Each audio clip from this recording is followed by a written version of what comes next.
Terima kasih pimpinan. Saya Fredrik Kalalembang.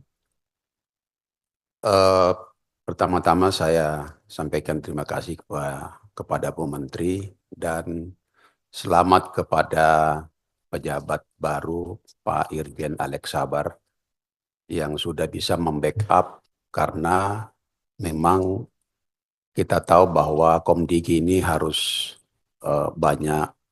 banyak unsur penipuannya.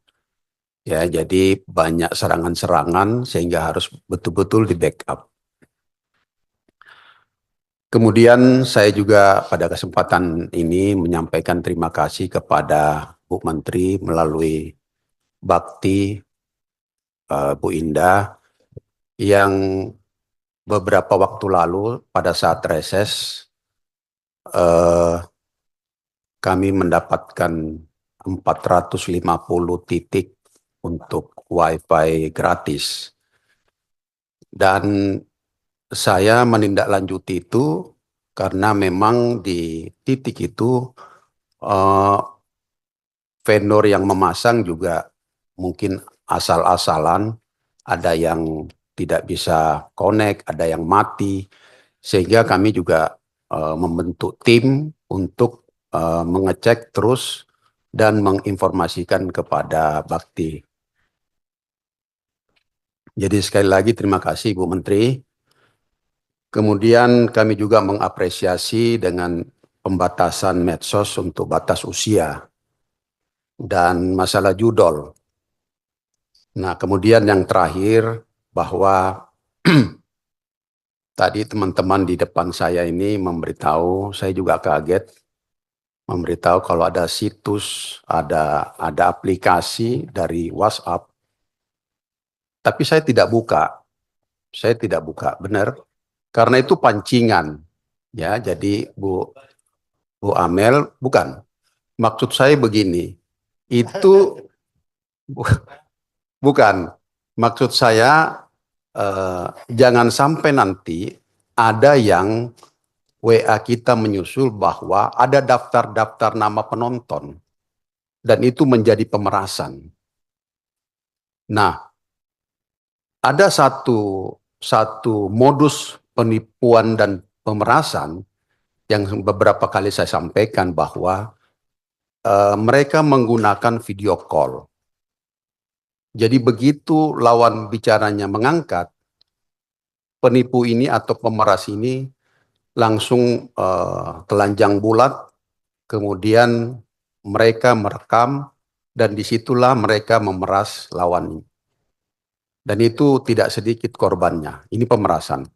Jadi kalau saya katakan bahwa eh, bagaimana solusi untuk mencari pelaku ini, memang saat ini agak susah. Saya kemarin, maaf saya sampaikan, sampai lebaran monyet pun, maaf saya bilang, sampai lebaran monyet pun tidak bisa kita bisa menyelesaikan persoalan baik penipuan, ya, baik masalah pemerasan, kalau kita tidak mendasari atau membereskan masalah SIM card. Kuncinya saya katakan SIM card. Kalau kita, ya, khususnya SIM card prabayar, ya, Bu Menteri minta tolong SIM card prabayar ini ditertibkan sehingga mereka mau pakai 10-20 tidak masalah. Yang penting bahwa mereka sesuai dengan NIK dan KK. Saya yakinnya bahwa penipuan pemerasan dan konten-konten tadi, saya kira mungkin 90%, 100% tidak. 90% bisa kita meminimize, bisa menekan. Kenapa?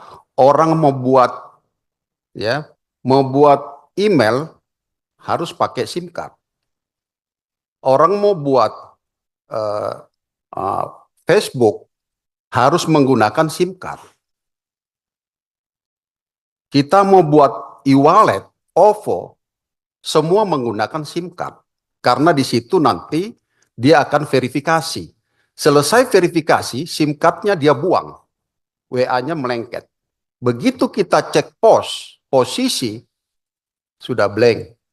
Nama, data pelaku ini tidak bisa lagi terdeteksi.